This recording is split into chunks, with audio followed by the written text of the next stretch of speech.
एक दिन हमारे आखिरी इमाम इमाम महदी अलैहिस्सलातु वस्सलाम ने लोगों से फरमाया कि ए लोगों, क्या आप चाहते हैं कि आपको चीख मारने का एक राज बताया जाए?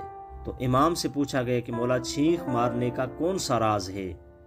तो इमाम ने इरशाद फरमाया कि ए लोगों, याद रखना, जो शख्स चीख मारता है वो शख्स 3 दिन तक मौत से अमान में रहता है, यानी 3 दिन तक उसे मौत नहीं आती।